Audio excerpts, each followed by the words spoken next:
Sony is still reporting problems with its PlayStations. A group by the name of Lizard Squad is claiming responsibility for the attack. Earlier, someone called Alex, that's not his real name, but we're using that to protect him against any possible hacks, told us how he felt not being able to play his PlayStation on Christmas Day. Yeah, so basically I got a PlayStation for my for Christmas, and I unwrapped it yesterday. And as you can imagine, I tried to get it working immediately, and basically I tried to log on to the PlayStation Network, and I got an error message, and I've continued to get an error message for the last 2 days, basically, and it's been really annoying. Yeah, so, I'm sure it's been annoying. What do you think of the people that have done this? Well, I don't. Well, I'm not very happy with it, to be honest with you. Not at all. It's really annoying because I just want to pay a lot of money for the PlayStation, and I want to be able to use it properly, and I can't. So. Yeah, of course, they're saying that it all started off for laughs, but this is a way of showing down how susceptible these companies are to hacking. They're actually doing this for the public good, Alex. Well, at the end of the day, I would expect Sony to have, proper security in place as standard, and that's all. That's what I suppose should really happen for a multinational company such as Sony, and they should really have good security, but still doesn't really excuse people hacking in there for fun and messing up. I don't know how many people have been affected by it, but it's loads. Has it ruined your Christmas? Well, I wouldn't go that far, but it's been very, very annoying. Yeah, very annoying. Well, let's hear from Member 1 and Member 2. They claim to be from Lizard Squad, the group who claim to be behind this hack. Member 1 started by telling me why they'd carried out the attack. Largely to raise awareness regarding these issues. I mean, I'm rather curious. Would you trust a company we can just take down like this with your credit card information? So you're doing this for the public good? You want us to believe that? Yes. We're also doing it to amuse ourselves, but there's definitely the aspect of public good. And what is amusing about disrupting ordinary people's lives and getting some type of power kick out of it? I personally find many of the comments, lots of the response we've been receiving rather amusing. You find this funny too, Member 2, do you? I so much don't really find it that funny because I actually do security legally, so I don't really have the dark sense of humor as much as the other guys, but I was only just in it just because of the awareness of companies. Like, just giving you a small example, like the attacks were stopped for almost 14 hours ago now, right? And Sony are still struggling to fix their DNS servers, so they still don't propagate properly, whereas Microsoft have already managed to bypass that, and Xbox Live services are currently up and everyone's playing their games, and they're just enjoying their Boxing Day. And we still have people from Sony players, PS4 people just like tweeting in and asking us about the consoles just having issues. It just goes to show how unreliable Sony really is, which is one of the main reasons why I'm kind of interested in this. Yeah, and to hell with all of the people that get their lives disrupted in the meantime, is that right? You just don't care? Not so much that we don't care about their lives being disrupted. I mean, surely people could go through one day, it's just, it wasn't even a day in total. It was just like 12 to 14 hours. I mean, put it like this. Let's just say that these attacks weren't done on Christmas Day, right? These attacks were done on a random day. Let's just say it was done on the 20th of December. Would Sony and Microsoft take the attacks just as serious, if you think about it? Have you got children? I don't know. I've just turned 22. Right. Wonder what it's like for a child when he wakes up and he gets this as a Christmas present. Oh, and then he can't play it because of people like you. Yeah, that's understandable. I've got a 10-year-old brother. He came up to my room and he was just like, I can't play Minecraft. And I'm like, oh, it's fine. Services will be back up soon. So he just went downstairs and ended up watching Nickelodeon. Maybe you should have told him I'm the idiot that's disrupting children's lives on Christmas Day. Well, it's not really disrupting if it's just a day, you know. I wouldn't really take it that far. I mean, it's So security how is at the it end of not the day. disrupting? So when you've got children on Christmas Day, they've got a present, their parents might have worked all year to buy that present. Mm-hmm. And you're disrupting their lives on Christmas Day. And why? Because you can. Right, exactly. Just because we can, but not only that, but put it like this: is Christmas really about children playing their new consoles or playing with their new toys, or is it about them spending times with their family and celebrating Christmas? I think everyone's just taking it completely out of the ordinary. Whereas people are saying, "Oh, I've spent this amount on a console which is useless and it doesn't work," and that it's not about kids playing their games or So- going out and stuff. It's about spending time with their family. So It's now about, you, a 22-year-old who's Mhm. barely lived with no children, no family, Oh, I've lived in around terms for- of children around you, now you're deciding how people should live their lives on Christmas Day. No, now you're that's deciding what's just- important that's to them just on how- Christmas Day. That's just my opinion. It's not a fact. It's just my opinion. Yeah, but you're enforcing your opinion on others, aren't you? That's what you're doing. Well, it happened, so we can't go back now. It wasn't really. We weren't gonna go back in the first place. It was just something that was planned, really. Why did you choose Sony and Microsoft? Specific reasons. One of the biggest multi-billion, God, just such a huge company, Microsoft, can prevent such an attack. You know, like, would you not think that they should be able to prevent such an attack? Like, I mean, think about all the NOC technicians that they have running their servers and DNS servers and everything, you know, protecting their network security, and all of a sudden they were told that this would come on Christmas Day. They saw it, they just let it go over their heads, and they still can protect themselves against a couple of as you say, people that have barely lived with not much experience, right? Of living, and they can protect themselves against people like us. Well, you said you work in security, so have you got a lot of training? Just how sophisticated a hacker are you? I wouldn't really call myself a top grade hacker. I know people that are way better than me, but I think I know my stuff, so I think it's fair to say that I do know some of my stuff, and this just proves it, right? So it doesn't take a degree of sophistication to do this. Well, an ordinary hacker honestly that do wants to not- disrupt children's lives on Christmas Day could do this, could No. they?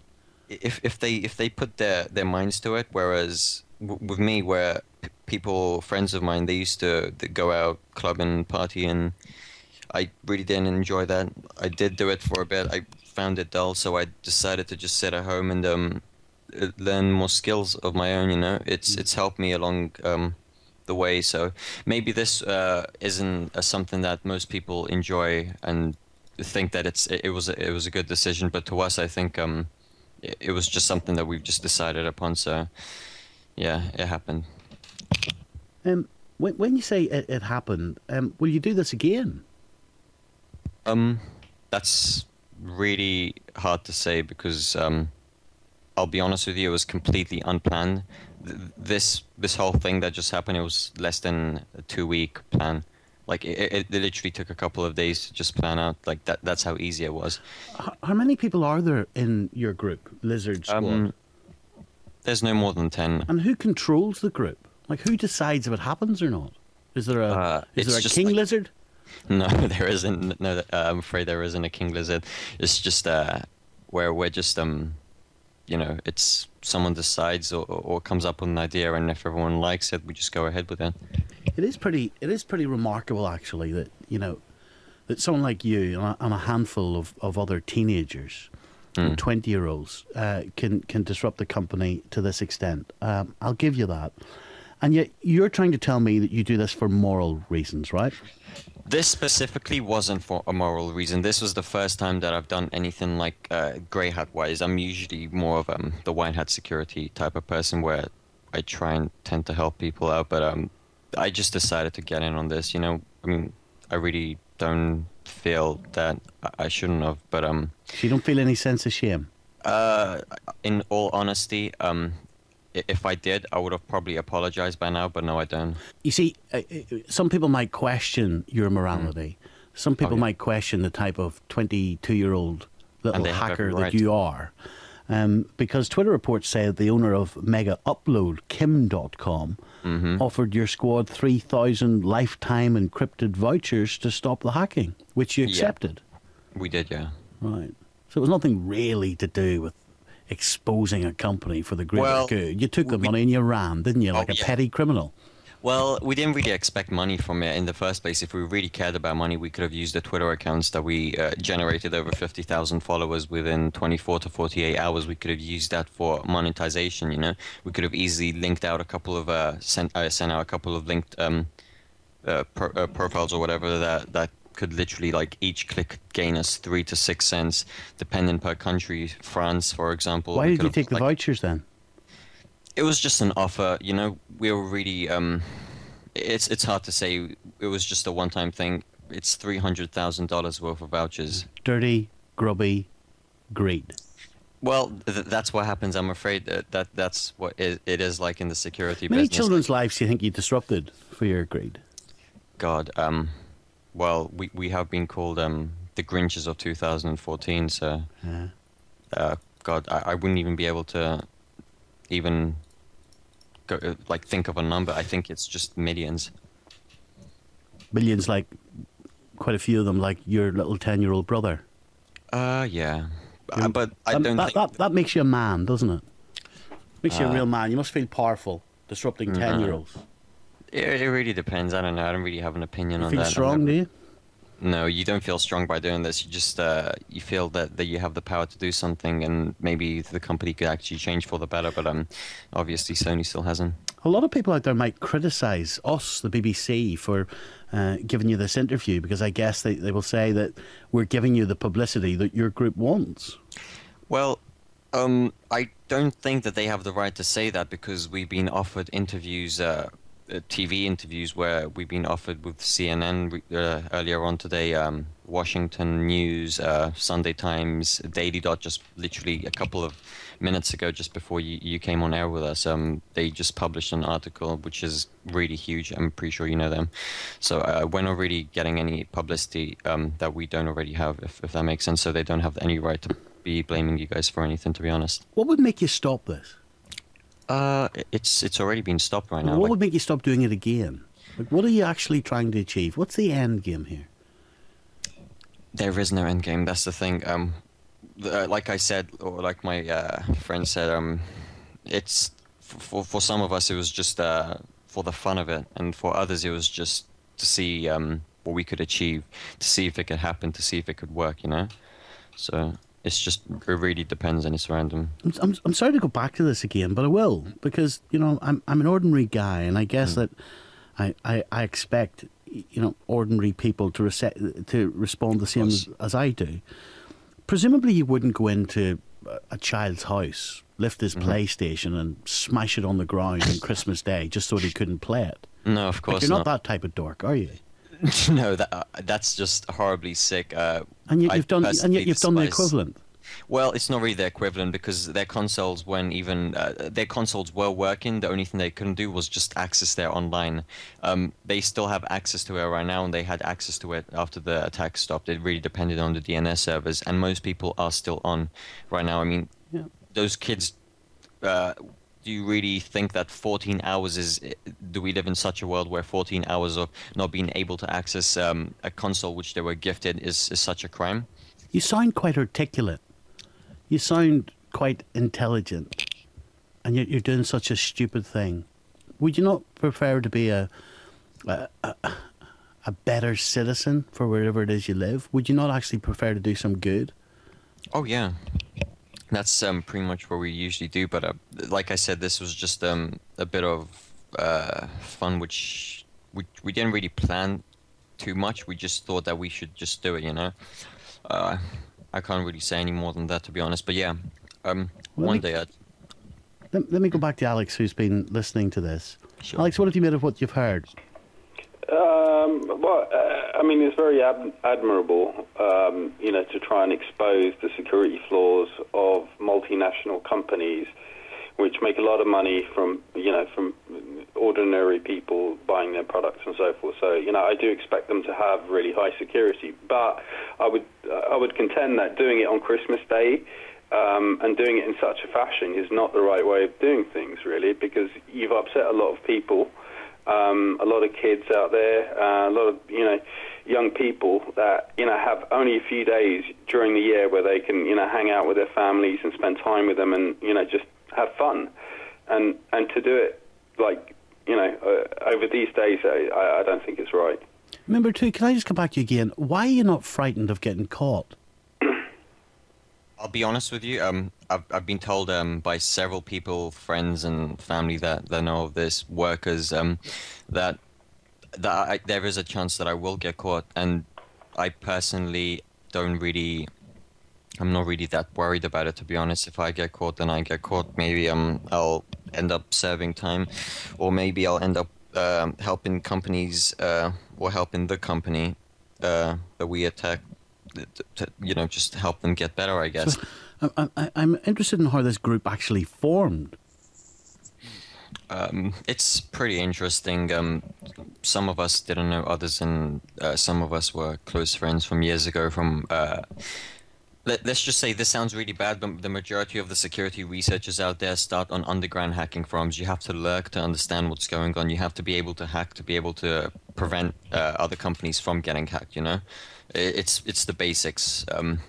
So we started on underground hacking forums, really, where you are either invited to the forum or you had to build your own reputation and stuff like that. That's where we started, at least. And we just joined other forums and we met one another, shared skills and assets. Here's my final question. Remember, when I'll ask you this. So what do you predict the future is? Are we going to... Do you think the future is groups like yours disrupting national companies who... I believe that's going to keep happening until these companies actually take some steps to prevent these attacks. I mean, for me, doing that, preventing attacks like this would be relatively simple, but it appears that companies like Sony or Microsoft don't just have the kind of people to do this on their payroll for some reason. Or either that or they're just not putting enough money into it. Well, I don't believe you. So you're telling me it's relatively simple and they just haven't done it? Yeah, it is relatively simple. It would take an investment of a couple of $1 million per month, maybe, to prevent attacks like this, but that would be nothing for Sony or Microsoft. They make that in a day. Just think of how much they lost in the past 14 hours. Well, in the 14 hours that Sony's almost been offline for over 24 hours. Actually, they have Microsoft have got back onto their feet because they actually have people that know what they're doing, somewhat know what they're doing. Whereas Sony is still charging £4 to £5 a month for their membership, and they still can't prevent their servers from or they can't upgrade their servers to the state where they could actually prevent such a simple attack. It costs money, but in the long run, it's so worth it. They just don't do it because they want to keep money for themselves. Maybe now they'll change their minds after what's just happened, hopefully. Yeah, there's a statement here from Microsoft. Yesterday, some users weren't able to sign into Xbox Live. Our teams worked throughout the holiday to resolve the issue, and Xbox Live core services have now been restored. How come they can't, I've always been told follow the money if you want to find criminals, people like you too. How come you can't be found through these encrypted vouchers, member one? Well, I've got the encrypted vouchers here, but I'm personally not going to use them. I mean, it would be rather hard to identify me based on those vouchers. And even if that happened, that wouldn't hurt me at all. I mean, the cops could come here, they'd pick up a computer, they'd look at the computer for a while, then they'd find out there's really nothing that connects me to these attacks conclusively on the computer. And then they'd have to let me go. You going to spend your money, number two? I honestly, like I told number one, I really don't care about the money. I told them that I would get rid of these vouchers for them, and I don't want a percentage of it. They offered me a percentage and everything as we share it, and I said no, I don't really want any money from it. Why do you take them then?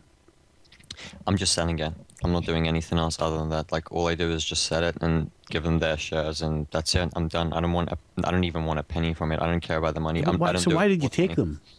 Well, the vouchers. Yeah. Well, it wasn't just our decision. I mean, my decision to just like say, look, we don't want the vouchers. There's a bunch of us, you know. So if the majority of them wanted it, then I can't say no, you know. Well, there you go. Interesting conversation. Some of you will support what that group are doing. Some of you won't. Here's the number: 0500 909 693. We'll get the news now. It's 11:30.